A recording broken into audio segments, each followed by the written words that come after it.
మంచిర్యాల జిల్లా నస్పూర్ సమీకృత కలెక్టరేట్ కార్యాలయం వద్ద గిరిజనులు ధర్నా నిర్వహించారు. ఆదివాసీ గిరిజన సంఘం ఆధ్వర్యంలో ధర్నా నిర్వహించారు. వేమనపల్లి మండలంలో నాయని కన్నయ్య అనే గిరిజనుడు అదే గ్రామానికి చెందిన ఎనగంటి చిన్నయ్య వద్ద పాలేరు పనిచేస్తూ జీవనం సాగిస్తున్నాడు. యజమాని ఇంటి ముందే కన్నయ్య పురుగుల మందు తాగి ఆత్మహత్యకు పాల్పడ్డాడు. యజమాని కుటుంబ సభ్యుల వేధింపులతోనే ఆత్మహత్య చేసుకున్నారని గిరిజన నాయకులు ఆరోపించారు.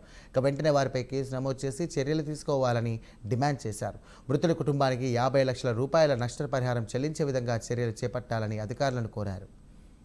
వేధింపులకు ఆ యొక్క ఆదివాసీ యువకుడు ఆత్మహత్య చేసుకొని చనిపోవడం జరిగింది.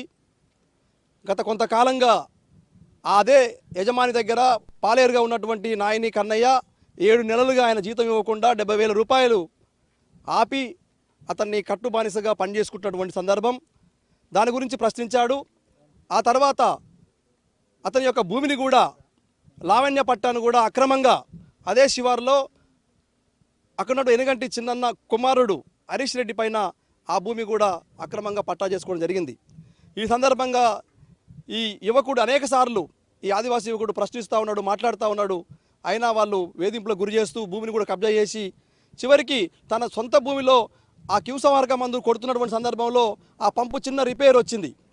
అదే చిన్నన్న గారి ఇంటికి వెళ్ళి పంపు రిపేర్ వచ్చిన సందర్భంగా మాట్లాడుతున్న క్రమంలో మళ్ళీ దాన్ని ఆసరా చేసుకొని ఆ కుటుంబ సభ్యులు, భార్య, కొడుకు అందరూ కూడా నానా బూతులు తిట్టడంతో అవమానానికి గురై అతను పురుగుల మందు తాగి అదే రోజు చనిపోవడం జరిగింది.